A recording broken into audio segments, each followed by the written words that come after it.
नमस्कार। मैं आज आप लोगों को बताने वाला हूँ कि हमारी कुंडली में इम्पोर्टेंट चीज़ क्या है। हमारी कुंडली में 12, 9, 12 का सबसे बड़ा रोल होता है। 12 भाव, भाव, हाउस या खाने कहते हैं।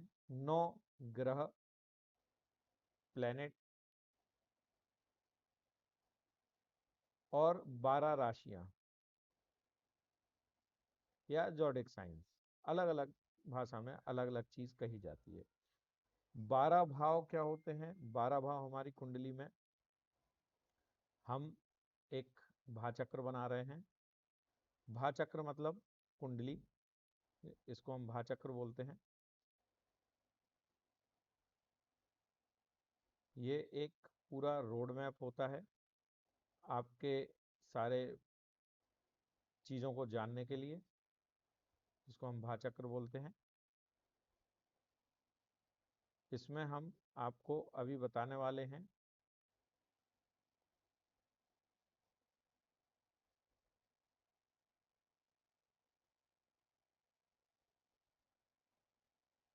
ये हमारा भाचक्र होता है। इसमें दो तीन चीज़ें इंपॉर्टेंट होती हैं। जैसे भाव की बात किया तो ये हमारा पहला भाव है, ये दूसरा, ये तीसरा, ये चौथा, ये पांचवा, ये छठवा, ये सातवां, ये आठवां, ये नवा, 10, 11, 12। अब हम बात करते हैं नॉर्थ इंडिया की, तो यहाँ पे इन भावों को स्थिर माना गया है और इन भावों के हिसाब से अभी ये हो गए 9 ग्रह कौन कौन से होते हैं। सूर्य पहला, दूसरा चंद्र, तीसरा बुध, चौथा गुरु, पांचवा शुक्र, छठवा मंगल, सातवा शनि, आठवा राहु, नवा केतु। ये पूरे नव ग्रह होते हैं। अब ये भाव हैं, इसके अलावा 12 चीजें आ जाती हैं हमारी राशियां। तो पहली राशि होती है मेष, दूसरी वृषभ, तीसरी कन्या, चौथी कर्क, पांचवी सिंह, छठवीं सॉरी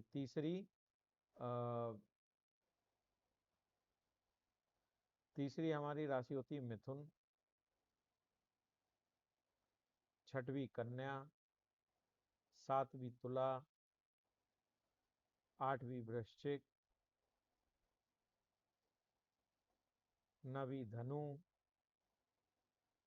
10वीं मकर, 11वीं कुंभ और 12वीं मीन। इंग्लिश में अगर हम इनको देखें तो Aries, taurus, Gemini, cancer, Leo, Virgo, Libra, Scorpio, Sagittarius, Capricorn, Aquarius and Pisces. ये हमारी 12 राशियां होती हैं। 12 राशियों को रूल कौन करता है? हमारे ये नव ग्रह। ये 9 ग्रह हैं। 9 ग्रहों में से केवल 7 ग्रह ही 12 राशियों को रूल करते हैं। राहु और केतु ये दोनों किसी भी राशि के स्वामी नहीं होते। हाँ, ऐसा कहा जाता है, कुछ जगहों पे लिखा हुआ है। जैसे हमारे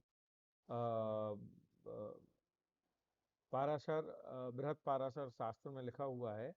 इस पे भी कंट्रोवर्सी है। जैसे कन्या राशि है तो उसमें बोला जाता है कि राहु का प्रभाव होता है और मीन राशि में केतु का होता है। लेकिन कुछ लोगों का मानना है कि कुंभ राशि में राहु का प्रभाव देखा गया है। तो ऐसे करके कुछ मतभेद हैं इसमें। परंतु दो ग्रहों को तो राशि दी नहीं गई है। क्यों नहीं दी गई है? क्योंकि राहु और केतु को हम छाया ग्रह कहते हैं। छाया ग्रह का मतलब क्या होता है? ये हमारा सूर्य है, इसके चारों तरफ प्लैनेट्स चक्कर लगाते हैं। तो पहले बुध हो गया, फिर मरकरी हो गया, सॉरी पहले बुध मरकरी हो गया, दूसरा शुक्र वीनस हो गया, तीसरा अर्थ मतलब पृथ्वी हो गया। इस पृथ्वी के चारों तरफ चंद्रमा चक्कर लगाता है। चंद्रमा पृथ्वी का उपग्रह होता है। तो जहां सूर्य और चंद्र की परछाई रोटेशन एक दूसरे को कट करते हैं, उसको हम वहां पे दो पॉइंट बना लिए, जिसको हम नोड्स बोलते हैं, साउथ नोड और नॉर्थ। या फिर हम अगर दूसरी एस्ट्रोलॉजी की भाषा में बोलें तो ड्रैगन हेल और ड्रैगन टेल, ऐसा कहा जाता है। राहु और केतु हमारी नॉर्मल भाषा में गिना जाता है। बाकी के ग्रहों को, जैसे मेष है तो मंगल ग्रह इसका अधिपत्य। मंगल ग्रह को दो राशियां मिली हुई हैं, एक मेष, दूसरी वृश्चिक। ये मंगल के अधिपति, मंगल इनका अधिपति होता है इन राशियों का। वृषभ का शुक्र और तुला का शुक्र, कन्या का बुध और मिथुन का भी बुध। सूर्य और चंद्र को केवल एक एक राशि दी गई है, जिसको हम बोलते हैं, चंद्र की राशि है कर्क और सूर्य की राशि है सिंह। अब रह गए हमारे दो ग्रह, जिसमें से धनु और मीन को बृहस्पति या गुरु देखते हैं, और मकर और कुंभ को शनि देवता देखते हैं, शनि देव देखते हैं। इस तरह से 12 राशियों का स्वामी होता है। अब आप लोगों ने देखा होगा कई बार भा चक्र जो हमारा होता है, कुंडली का चक्र जो होता है, ये भाव उसमें कभी लिखे नहीं रहते, ये हमारे लिए नोन होता है कि ये भाव जो है वो स्थिर है और ऐसा ही है। लेकिन इसके अंदर नंबर लिखा हुआ है, तो समझ के चलिए यहाँ 4 नंबर लिखा हुआ है या यहाँ 5 नंबर लिखा हुआ है। तो 5, 6, 7, 8, 9, 10, 11, 12, 1, 2, 3 और 4। तो अब ये सारी राशियां इसके अंदर बैठ गई। ये राशियों का मतलब ये होता है कि इस चक्र के अंदर जो अंक लिखा होता है वो हमारी राशि होती है, और हर एक राशि एक चीज का प्रतिनिधित्व करती है। अब अगर हम अपनी वैदिक एस्ट्रोलॉजी में देखें तो जो पहले हाउस में राशि लिखी हुई होती है उसको हम मानते हैं लग्न। आपने कुंडली में देखा होगा एएस लिखा हुआ होता है, और कई जगह हिंदी में ला लिखा हुआ होता है। ला का मतलब होता है लग्न, आप किस लग्न में पैदा हुए। और जिस राशि के ऊपर हमारा मून या चंद्रमा लिखा हुआ होता है, वो राशि हमारी जन्म राशि कहलाती है, चंद्र राशि कहलाती है। तो इस तरह ये कुंडली हमारी एक बन जाती है।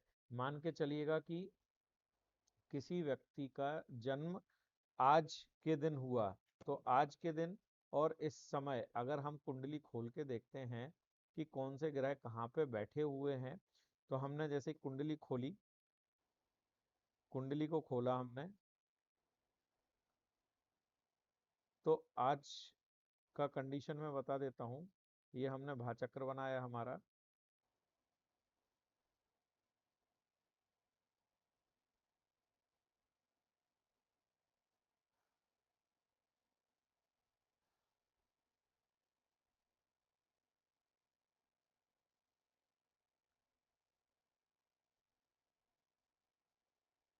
जिस समय मैं ये वीडियो बना रहा हूँ अभी मैं उस समय की कुंडली बनाता हूँ।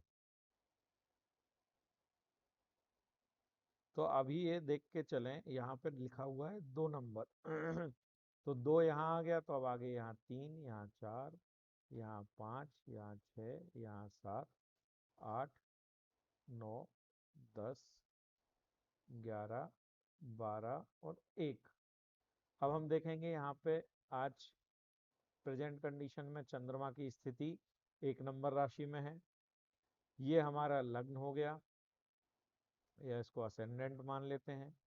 ये गुरु आज अभी मिथुन राशि में चल रहा है, केतु सिंह राशि में है, सूर्य और शुक्र, सूर्य और शुक्र ये दोनों हमारे कन्या राशि में है। मंगल और मरकरी, बुध, ये दोनों हमारे तुला राशि में है। इसके अलावा राहु हमारा कुंभ राशि में है। शनि मीन राशि में है और शनि वक्री भी है। तो कई जगहों पे ऐसे स्टार बना हुआ होता है या कहीं नीचे ऐसा डंडा लगा हुआ होता है, तो इसको हम बोलते हैं वक्री। तो ये अभी की स्थिति है हमारी प्रेजेंट डेट में, जब मैं ये वीडियो बना रहा हूँ उस समय ये भाचक्र है। अब इसका मतलब ये होता है कि ये हमारा लग्न जो है वो वृषभ लग्न में है और राशि जो है वो इसकी राशि जो है इस कुंडली की वो है मेष, एरीज। और लग्न जो है असेंडेंट या लग्न क्या है हमारा, लग्न है वृषभ, टॉरस। तो ये टॉरस लग्न है और ये हमारा पूरा भाचक्र तैयार हो गया। अब इसके हिसाब से जो भी हमारा प्रिडिक्शन होगा इस कुंडली में वो पूरा इसी भाचक्र के हिसाब से होगा। तो इसमें अब हम जैसे कहेंगे कि लग्न है, लग्न बहुत अच्छा है, लग्न का स्वामी वीनस है, 5वें भाव में बैठा है, बहुत अच्छा है। इसके साथ में केतु और राहु, माँ के स्थान पे केतु है, माँ को कष्ट हो सकता है, डिटैचमेंट हो सकता है माँ को। राहु आपके वर्क प्लेस पे है, जो आपके मेहनत का भाव, जो आपके कर्म की स्थिति दिखाता है, बहुत अच्छा दिखाता है। तो ऐसे करके हम इसको प्रिडिक्शन करेंगे। और इसके बारे में जानने के लिए हमसे जुड़े रहिएगा हमारे चैनल में। इसके आगे मैं आपको हर एक भाव का महत्व बताऊंगा कि भाव क्यों जरूरी है और हमारी राशियों का क्या महत्व होता है और प्रत्येक ग्रह किस राशि में जाने से उसको क्या फल देता है और ग्रह जो होता है हमारा वो किस भाव में होगा तो उसका क्या फर्क होता है। क्या सारे ग्रह एक जैसे होते हैं या अलग अलग फल देते हैं। इसके लिए डिटेल में जानने के लिए हमसे जुड़े रहिएगा। नमस्कार।